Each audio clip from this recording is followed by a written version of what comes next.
Kedrick Prince, Director of Recruiting at IlliniGuys.com. You wanted to make a statement before we get into it, so go ahead, Kedrick.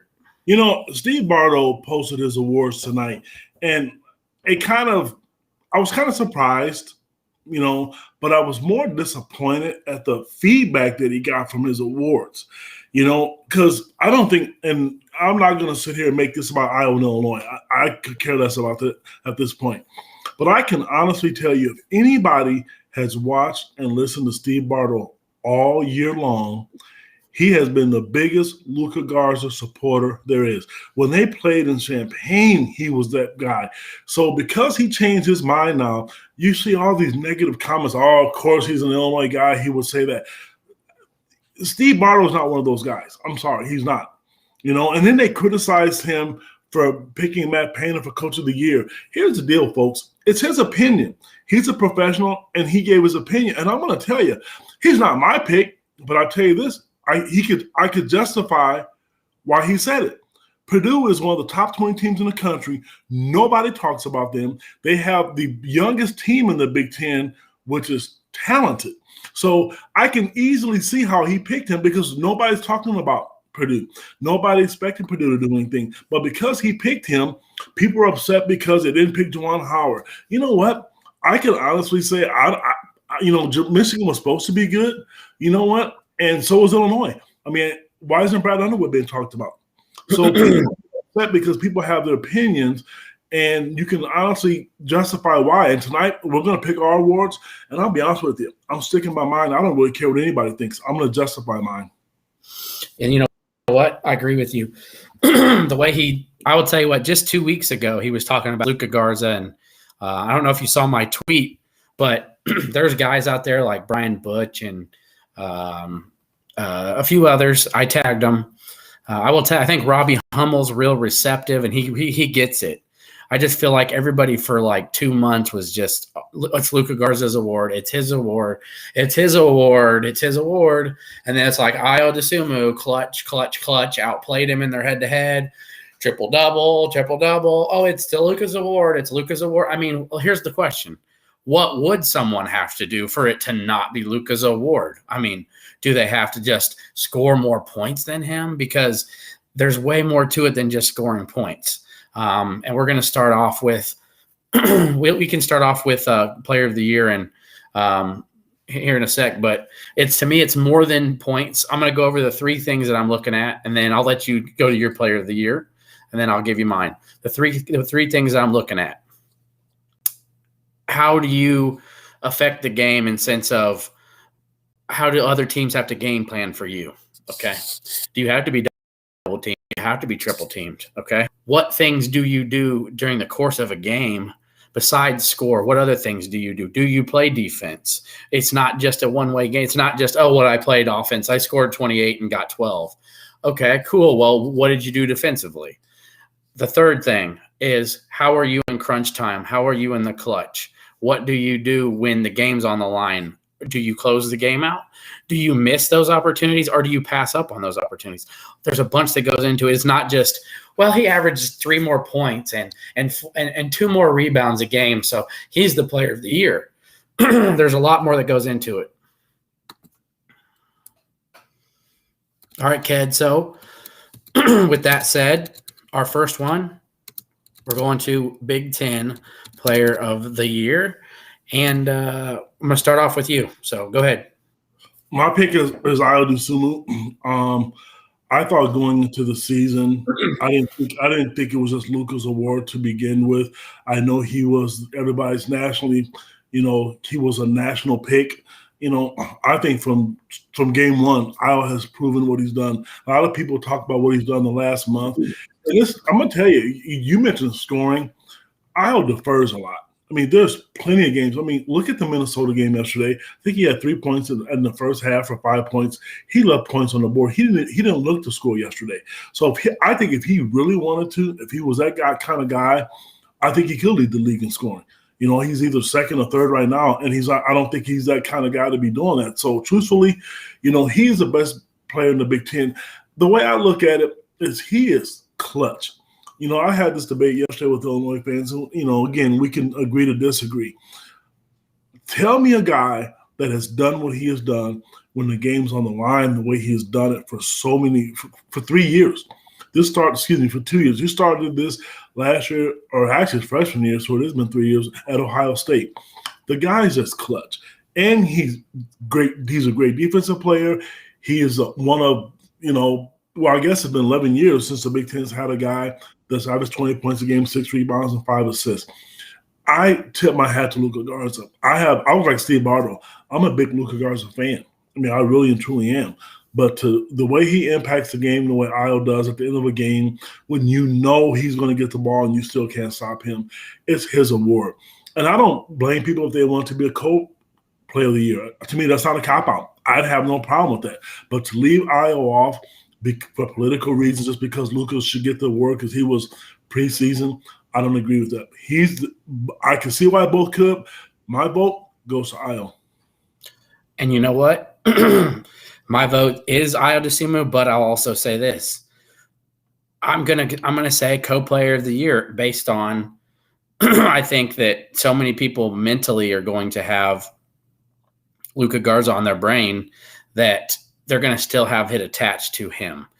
But I don't think there's any way you can deny Io DeSumo part of it because of just like the announcers. If you watch the Iowa Penn State game, I feel like we're pretty homerish for Luka, but even they couldn't deny what Iowa's done, the triple doubles, and basically saying that when you have a 3 or 4 minute long highlight clip of all your clutch shots, okay, in your career closing games out, not just a couple, okay, because I see some idiot Iowa fans on here saying, oh, I guess it was Jordan Bohannon. Oh, Jordan Bohannon's clutch. Get a 4 minute highlight clip reel of Luka Garza, Corey Kispert, Cade Cunningham, whoever you prefer, Evan Mobley, whoever you want. Give me a 4 minute clip of them closing out games, big shots in the fall. 2 minutes, 1 minute, 30 seconds. That's what Io DeSumo has. I don't think Luka Garza probably has a minute worth of those, maybe a 30-second clip. What he does, and the reason why I think that a co-player of the year is probably fitting is because he does draw a ton of attention, and it allows guys like C.J. Fredericks and Bohannon and Wieskamp. Joe Wieskamp, by the way, other people say Iowa only has one pro. It's Luka Garza. I think Wieskamp's a pro, and I think he's going to be a pro. I think their team has one professional, and it's Wieskamp. Luka Garza, he's not a professional. He won't play in the NBA. I'm sorry. Yeah, Luka will probably get drafted in the second round, maybe make a team, but he'll be a rally squirrel kind of guy.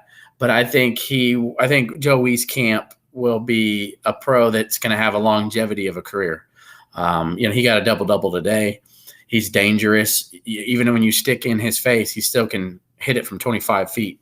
So, but I will say that the co-player of the year is he draws so much attention, okay? And he is just a load down there. And, you got to give it credit where it's due. He got another double-double tonight. But at the end of the day, it's more about one thing. It's the defense. It's what you do to help your team win. Plus, it's what do you do in the clutch? And of all those things, I'm giving the edge 2 of the 3 to Io for sure. So to me, I believe it's going to be a co-player of the year, Ked. So, and you know what? I'm okay with that. If that's what happens, are you going to feel like Io was gypped?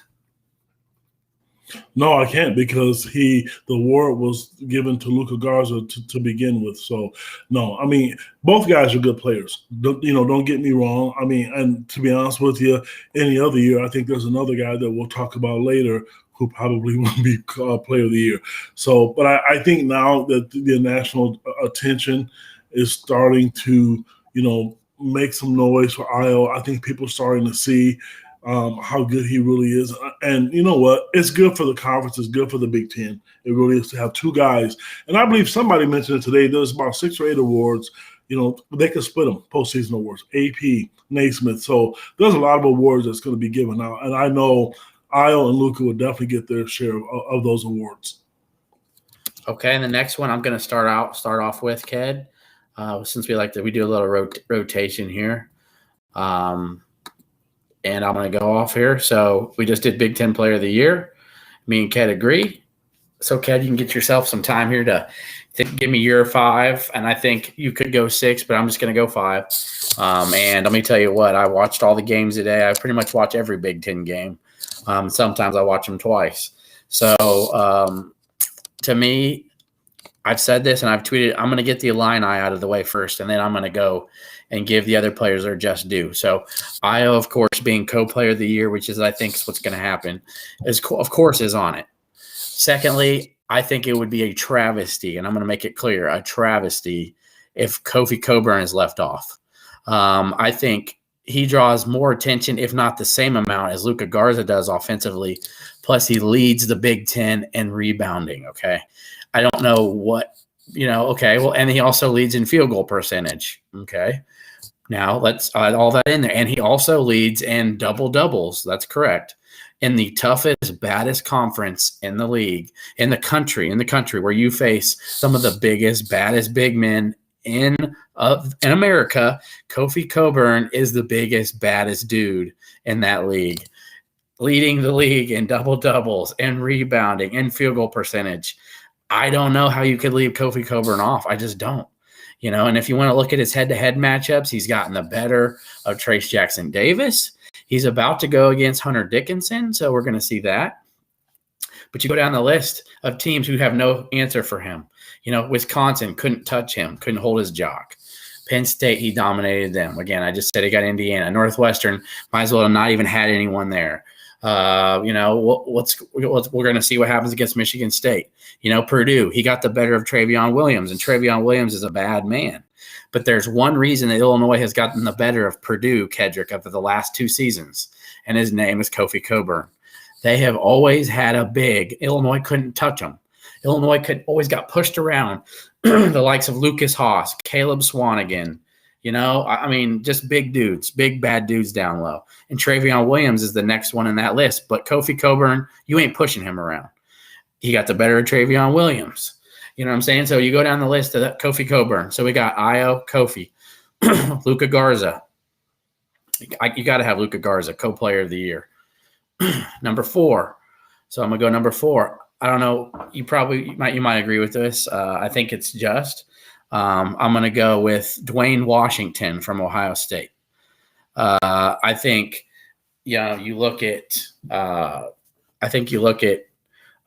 numbers of what he's done, and I think you take Dwayne Washington. I'm going to go Dwayne Washington over E.J. Liddell. I think E.J. Liddell would be deserving of it, but to me, I think Dwayne Washington's the guy that makes them go. Anytime they need a big shot, Dwayne Washington hits that shot. And if you watch today, he had 20 today, maybe more. And so that's 4. And I know there's going to be someone that gets left off that's upsetting, but number 5, I'm going to go with Isaiah Livers from Michigan, because the best player on the best team so far in the Big Ten, and I just don't feel like you could leave him off. He's tough. You knew he was going to be good. He was good last year. He got hurt. And then this year, and I had Ron Harper on there for a while, but Ron Harper has struggled immensely. I think he's 1 for his last 30 from 3, and he just doesn't affect the game like he used to for Rutgers. And to me too, I don't feel like I can put someone on Big Ten first team who's in 6th, 7th, 8th place. So that's my 5. Io, Kofi, Luka, Dwayne Washington, Isaiah Livers. Okay, well, here's my thought. This is how I do it. I don't care if you're in first place. I'm not one of those political guys where, and this is what I think is what's wrong with all the awards. People think and feel because if you win the conference, you automatically deserve a person on the All Big Team first team. No, you don't. No, you don't. Where's that written at? Because to me, Michigan's probably going to win the Big Ten. I can't say that for sure. I toyed around with having Livers on my first team, and he's not. But I'm going to justify the 5 people that I have that's on my list, and I'm really sorry. I just get so frustrated because I think back to a guy like Keewan Garrison, Deion Thomas, who had unbelievable careers. 1-2 scoring University of Illinois history, but they couldn't make first team All Big Ten because their teams didn't win. But when you put up 2,000 points, you're telling me that doesn't matter? Disagree with that. My first team is Ayo Dosunmu, Luka Garza, Trace Jackson, Dwayne Washington, like that kid from day one. I think he's a stud. And I'm going to tell you right now, I want somebody to argue with me to tell me why Kofi Cockburn should not be that fifth guy, because he is. Because any other year, if he came back next year, he would be the preseason player of the year. Kofi Cockburn is fifth in the league in scoring, sixth in block shots. He leads like you mentioned earlier, he leads the conference in field goals. He's shooting 68% from the field, and no, they're not all dunks. He leads the country in double-doubles with 15 on the year. Any other year, he would easily be considered player of the year in basketball. He really would. Well, you know, who was the one we disagreed on? So you have Luka, Kofi, Aya, Washington, and who else? I have Trace Jackson, and you have Livers. Yeah, and I have Livers. Okay, yeah, and I get why, you know, it doesn't have to be that. And I'm just telling you, I think you're going to see that Trace Jackson Davis probably won't be, because let me tell you what, last year Daniel Otero deserved to be on that first team, but Minnesota finished 11th or 12th. The dude was averaging 21 and 12, and he got put on the second team. Ryan, so, I can tell you right now, Trace Jackson is one of the top 4 or 5 scorers in the league. I know the way people think he's making first team All Big Ten. Again, if you know a guy who I feel bad for, I feel bad for 2 guys, EJ Liddell and Marcus Carr. I really do, because you can make a case for those 2 guys. And the reason why, and Marcus Carr to me has faded some. And let me tell you what, Trent did such a great job on him yesterday. Trent always does. Yeah, Trent has shut him down 2 times. I don't think you can go wrong with these. I really think the first team that you guys see here in a couple weeks, I think we just named them. I think it's that you can replace one or the other. You know, and EJ Liddell might sneak in there, but I feel like Dwayne Washington, like when they need a basket, he's the guy that. I've liked that kid for a long time. I did a podcast with the Iowa guys about a month ago, and I mentioned Washington. They thought I was crazy. I think he put up 30 today. He's really, really good. I mean, let's call it is what it is. So I really, really like these teams, but people got to keep in mind as well, there's a media and there's going to be a coaches team. So these are all going to change at some point in time anyway. But again, I know people are going to say, hey, well, you know, because you guys are Illinois side, Kofi doesn't deserve it. I don't like that. I think if the guy's deserving, he's deserving. It's, you know, Illinois wouldn't be where they are without Kofi. Excuse me. It's true, though. And I think anybody who genuinely watches the Big Ten this year, I mean, are you serious? You don't see anyone like that on the other teams.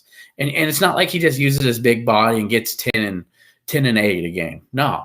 I mean, he's close to averaging 20 and 11. I'm just being real. You know, he keeps putting his numbers up scoring wise. He just had 22, you know, and it's like, oh, he didn't get a double-double, 22 and 6. Kofi didn't play the final, 8 minutes yesterday. So, you know, he probably could have had another double-double. Now, next one, Big Ten Coach of the Year. I'll let you go ahead first, Kedrick. My Big Ten Coach of the Year is Chris Holtmann from Ohio State. Me going into the season, you know, they lost DJ Carton. And I am extremely impressed with how well they are defensively, how physical they are, and they are competing. Think about it today. They are, you know, they are probably going to be a number 1 seed. And I know Illinois fans are going to get mad when I say this.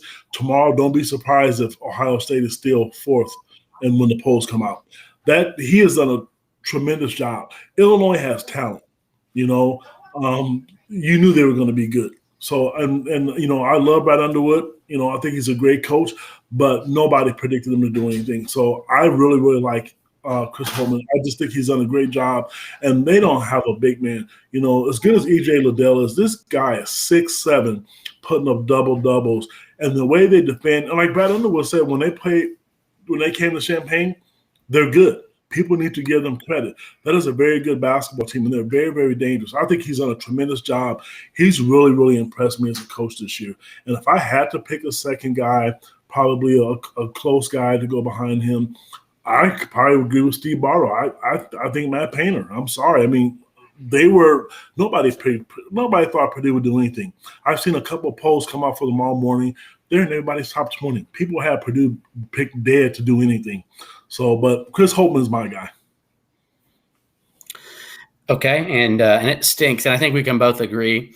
It stinks that Illinois was picked to win the Big Tens by so many people this year because Brad Underwood has done a great job with them. It's easy to say.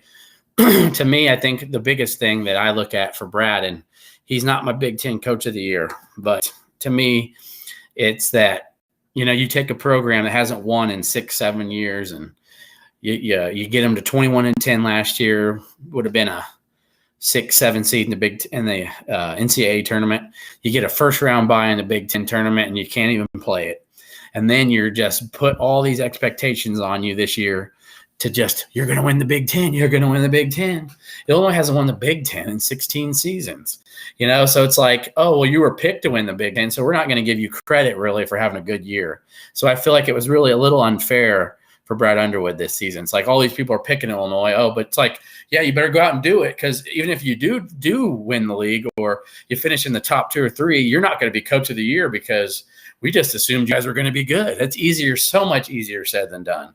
Brad Underwood deserves a lot of credit for what he's done this year, and that shouldn't be tossed under the rug anywhere. So kudos to Mr. Underwood. A great job. It's a lot. You have all that talent. You better win. We picked you, so you better win. It's just easy, right? Well, no, it hasn't been easy, especially not in the best league in the country. So with that said, though, most people had Michigan pick 5th or 6th, if you really think about it. I had them, of course, making tournament. They were a tournament team. I think they were a cusp top 25 team. But I think if you really look at most projections from people who were in the know, even Mr. Andy Katz, it was Illinois, Iowa, Wisconsin, Michigan State. And then Michigan was right after, I think, so 5th or 6th. So to have what they have done this season and only have one loss and look really good, just really, really good. They look like they belong in the top 3. And I think Illinois, talent-wise, has enough if they can play 40 minutes to match them. But with that said, Juwan Howard's my Big Ten Coach of the Year. And I think that's just taking, the talent he's got, who was looked down upon to be a 5th, 6th place team, and to be the best team so far, and to be one of the best teams in the country, let alone the Big Ten. So I would say Juwan Howard is number 1. Chris Holtmann is 2. Matt Painter is 3, and Brad Underwood is 4. And what you were saying about Matt Painter is very accurate as well. It's to have the youngest team in the Big Ten, and you had a bad year last year. Let's be honest. Purdue wasn't a good team last year, and to put them in a chance, they really do. They have a real chance if they finish strong and Iowa loses one more game. Big Ten, Purdue has an easier schedule than Iowa. Iowa's got some tough games. Iowa could easily have 7 or 8 losses at the end of this year in the Big Ten. 7, I think, is going to be a for sure. If Purdue wins the rest of the games, which I believe they're going to be favored in, they're going to be the 4 seed in the Big Ten tournament. Yes, exactly, and it's very possible, and that's my point. That's what I'm saying to you, and all those teams, Purdue, Michigan, and Ohio State, they were all picked, finished below, and you look at Michigan State, they struggled this year, and that happens, and it's okay. So Juwan Howard's a good pick, and, you can't go wrong with that. Nope, you cannot, and I think it is what it is. Sometimes I don't think it should be, well, you win first place, you get it. You get the Coach of the Year if you win the league. That's not how it should be. So they weren't picked to win the league by anybody, and he's done a great job, and they're definitely a top 3 team in the country, so deservedly so. Now, one of the final ones we're going to do, and I really think it's going to be so hard to just give a Big Ten first team defensive. But so I'm going to, I think people pick Miles Johnson. It's really a hard one to say who is really the best defender in the league. But I think we can go to a specific subject matter in that. Well, and that is. I have 5 guys. I picked 5 guys. You got 5 guys? So I've got 4, and I'm thinking about my 5th. So what we'll do is you give me your team, and then I'll tell you a name that I believe should be on it if you don't. And then we'll run this in. Does Trent Frazier deserve to be on the Big Ten all-defensive team? Go ahead, Ked. Yes, he will. I don't. There's no way he can't be this year. Trent Frazier, Miles Johnson from Rutgers, Liam Robbins from Minnesota leads the Big Ten in blocks. Another guy that people are probably going to think, Ked, you lost your mind, but Jamari Wheeler from Penn State leads the conference in steals. And I'm going to throw Trace Jackson on there. He's a good defensive player. He averages 1.5 blocks a game. So Frazier, Miles Johnson, Robbins, and Wheeler for Penn State, and Jackson Davis from Indiana are my 5. And what's weird is I think the only, you hear everybody say it, and I think it's good too. Gabe Kalsher, the guy who just got injured for Minnesota, is a good defender, real good defender. I think maybe not as good as Trent, but I think Gabe Kalsher is one only other name I think you can throw on there. I think there's a bunch of kids that are underrated defensively, and I know why it angers Brad Underwood about Trent Frazier really not getting recognition. It's because it's about the steals per game aspect. You know what I mean? It's, well, if this kid got 2 steals a game, Trent only got one, but yet he disrupted so many other plays, and that doesn't get factored in. It's just like people just look at blocks per game, steals per game. They don't look at who is guarding that ball screen for 40 minutes, hounding people and shutting down the other team's best player. And I'm going to tell you what, I don't think anybody does that better than Trent Frazier. I think twice this year, if you look at the stats, 2 of Marcus Carr's worst games this year, Trent Frazier was guarding him. It's not a coincidence. And I tweeted this.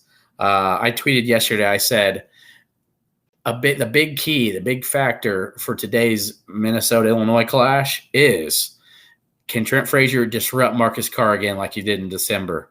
And why I don't think that's why Illinois won by 30 points. I think that was a huge reason, because Marcus Carr was flustered. He was making the wrong reads. He was taking bad shots. And in the return, other guys were having to handle the ball, and they were turning it over big time. Yeah, Trent's done a great job, and Brad Underwood, made a comment. If he asked opposing coaches, because they study the game film. It's not about, like you said, it's easy for somebody who covers a team. Okay, well, I'm going to go to Big Ten site to look at stats to see who's on my all defensive team. Excuse me. It's really, really easy to give credit to Trent this year. I think teams know now how important he is defensively to Illinois. And I'll tell you what, you can make a case for IL, you can make a case for DeMonte Williams, but that can be said about a lot of guys. There's tons of people.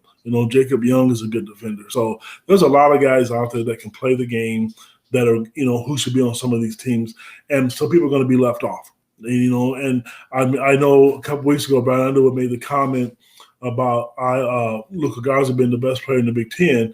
That was great motivation, because you saw what happened, because, it woke up Superman, because now Isle's a different player, and I love that. So these kids, these awards matter. And the one I'm going to pay close attention to is not the player of the year. I really want to see Trent if he's on that all-defensive team, because right now we know Kofi and I are doing well, but I've said it, Ryan, and you know it. You got 3 legitimate scores. You got a chance to win, and Trent is that guy now. Trent is looking like the kid he did when he first came to Illinois, and that's why they look the way they look right now. He is catching and shooting it. He passed up one yesterday, and Brad Underwood told him, shoot the ball. You can tell right away. He knew it. So I'm really enjoying watching him come back to be the guy that he was when he first came to Illinois. Yep. Oh, totally agreed. And somebody says Daryl Morsell from Maryland. Yes, very good, very good. But I think you don't see guys like Morsell like playing. Trent plays near 40 minutes a game. He's playing almost a whole game. Some of these other guys are getting big-time breaks and big-time wins, like Morsell and Young. You don't see them in majority of the game. You see them in for a good chunk. But I'm telling you, Trent he is always on the other team's best player, and you don't see him let up. I mean, I'm like, how is he keeping this pace up? Like he is just all over Carr, like – no matter, he's wedging through ball screens. No matter where it is, he squeaks through these ball screens, and it's pretty amazing to see. Now, I think that's good. Those are good awards so far. We'll see how it pans out, but I think this was a good question. Many think it will happen, and some think it won't. So, do you think that Illinois? I'll go first. Do you think that Illinois will jump in front of OSU tomorrow in the rankings? So I'll go first, Ked. I actually do. I think Illinois is going to move up, and here's why. they may not move up into a 1 seed for the March Madness, top 16 teams, but the AP poll is a little different because they don't look at the matchup 4 weeks ago. They're going to look at records. They look at the week. So maybe they had 100 more votes than Illinois did. Okay, well, how'd they do this week? Illinois beat Northwestern, pummeled Minnesota in the barn. Okay, Ohio State was pummeled in the barn. All right. Well, let's see, head-to-head. Okay, Ohio State did squeak by Illinois in Champaign 4 weeks ago. They also lost yesterday at home to Michigan. It wasn't on the road. It was at home, that's your home court. You got to defend it. Illinois screwed up this year, and you know what? Ohio State has too. Ohio State, that's the second time they've lost at home this year. Purdue went in there and beat them in Columbus, and now Michigan did. They had a chance to defend their home court, and they didn't. And I get that Michigan's a top 3 team, but we're talking about the top 4 teams in the country. Illinois is 5th. So if you lost to the 3rd team at home, why should you not move back one?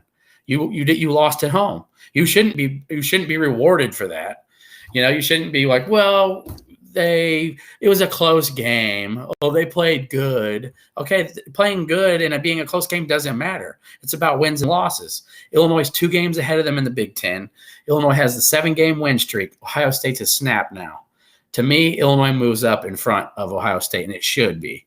It's going to be close, though, but I think Illinois should bump them. And you know what? They play the final game of the regular season, so we're really going to get to decide who is the better team. Well, should Illinois move ahead of Ohio State? Yes. Will they? I don't think so. And here's why I don't think so. They played the number 3 team in the country today. They played them today, and it was a great game. It's probably one of the best games we've seen in college basketball all season. The one advantage that the people, if they really pay attention to the polls, I believe Ohio State has more quad wins than anybody in the country. Illinois now has 7, which is nice. I think maybe Ohio State may have 9. I think that may play a factor into it as well. Illinois is the only team. Ohio State's the number 1, and then Illinois is 2. Illinois just jumped ahead of Baylor and Gonzaga in that category. Okay, which is great, and it's unfortunate because any other year, any other week, or any other time, Ohio State should drop. But I'm really, really curious to see. Like, I just saw one here. I'm not going to give the guy credit because I'm not a fan, which is kind of, not professional on my part. He had Ohio State ahead of Illinois. He really did. So that's why I'm telling you, be expecting this tomorrow, Illinois fans. And I know they're going to be disappointed like the Iowa fans are really, really mad, that people are now starting talking about, Ayo Dosunmu over Luka Garza. People have opinions, and it's their opinion. If I had to vote, I would definitely say Illinois. When you have the best player in the country possibly playing and they lost, Illinois should jump for a spot, but I don't know if they will.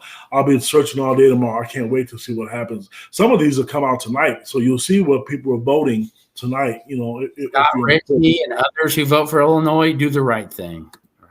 All right.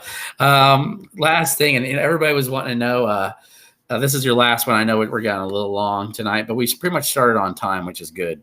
A recruiting update.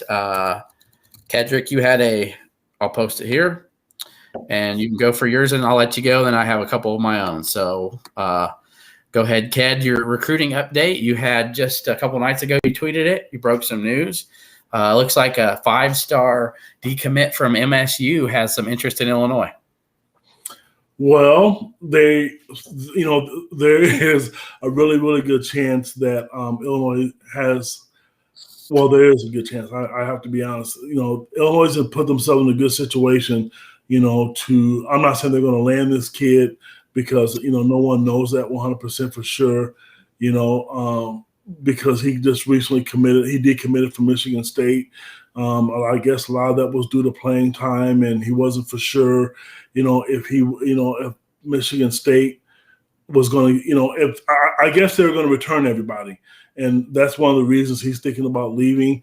His thought process is, hey, I'm thinking about, getting out because I want to make sure I play and I want to go to a school where this is going to give me a good opportunity to get me some playing time, So His name is Eknok, I believe is how you say his name. I'm not 100% sure. He's a 5-star kid. You're exactly right.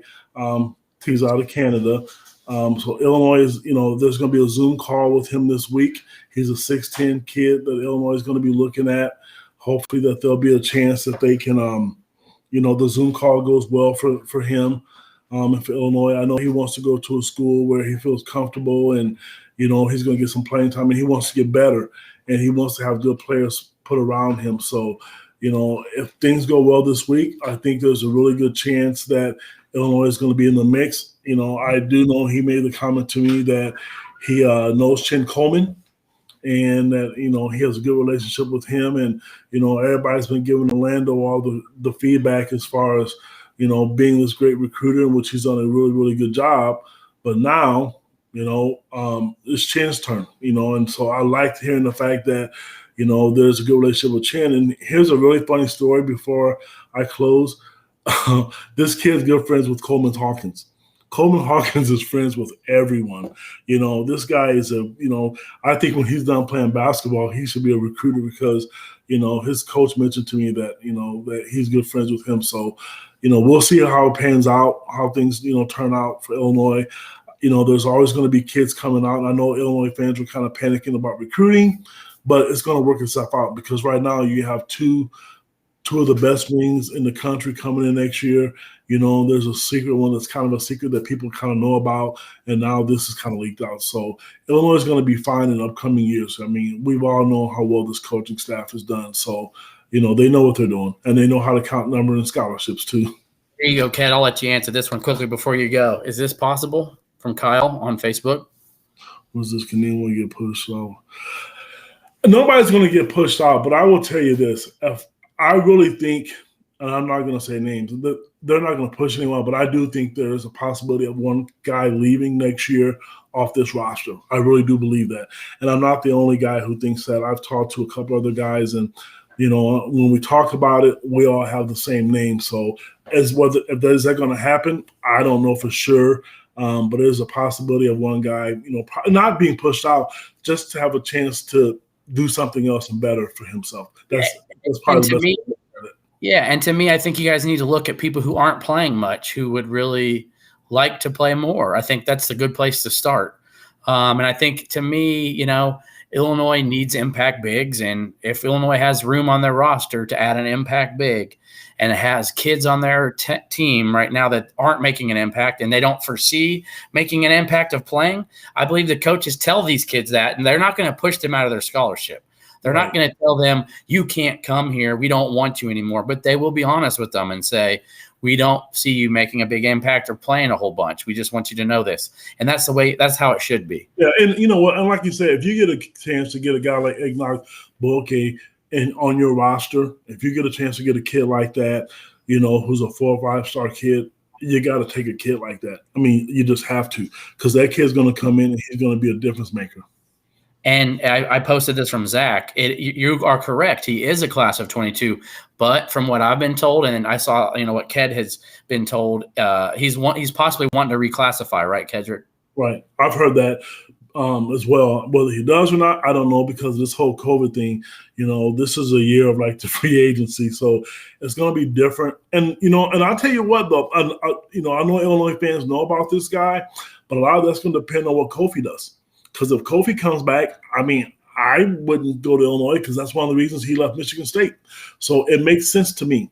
So a lot of that's going to depend on what Kofi does, and not being selfish. I really think if Kofi came back another year, I really think he would put himself in a position to be the best player in college basketball, and it would help his stock tremendously, just the way it did for Io. That is true. And Skaggs, really quick to answer your question, Cameron Krutwig from Loyola Chicago, that is a possibility. There is interest both ways. So there's options out there besides, Enoch Bullock from 5-star decommit from Michigan State. So more than just one option. So thanks again for joining me here again, Ked, for another great episode. I think we'll have a full week, 3 games to talk about next week. Yep. Looking forward to it, but you got to start with Tuesday, one at a time. That's right. Thanks, Ked. Kick rocks. Talk to you later. Yeah, buddy. All right. Good friend, Ked Prince. Always great. So now I'll give you a couple. I want to go into a little bit more in depth about a couple guys here before I let you go. So for Nimari Burnett, of course, the times I've tweeted out things he said to me, he said he was going to make his decision in the spring. There's been, some reports out there, and he's going to make his decision in early April, mid-April. And the consensus for that is, by the way, retweet this, fellas, if you have not retweeted it already. I mean, why wouldn't you? I mean, you don't see anything else like this on the internets. Illinois sports. Now, early to mid-April. And you might ask, well, why is he waiting if he's an Illinois lean? Well, the reason for that is simple. He wants to see who's leaving and who's staying at Illinois. He wants to see, is Io leaving for the draft? Is Illinois trying to add more guard transfers? Is Illinois going to accept a commitment from Jalen Blakes? Are they going to come after any more grad transfers in the guard spot? Who all do they have in their class? Who is signing? Smart decision, if you ask me, for a guy like Nimari Burnett, who got over-recruited at Texas Tech. And I really think you guys can understand that. That's why. To me, I've been told by numerous sources, heavy lean to Illinois for Nimari Burnett. Heavy lean. Might even put a Swami selection in before April. Yeah. And Garrick, to answer your question, is Trent going to stay another year?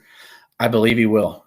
And DeMonte's the one I'm not sure about, but I believe Trent's going to, from everything I've been told. So that, and then Brandon Podziemski is trimming his list later in the week, whose team won their regional, and they play again on Thursday. They host the first round of the sectional, and the sectional final, if they win on Thursday, will be on the road.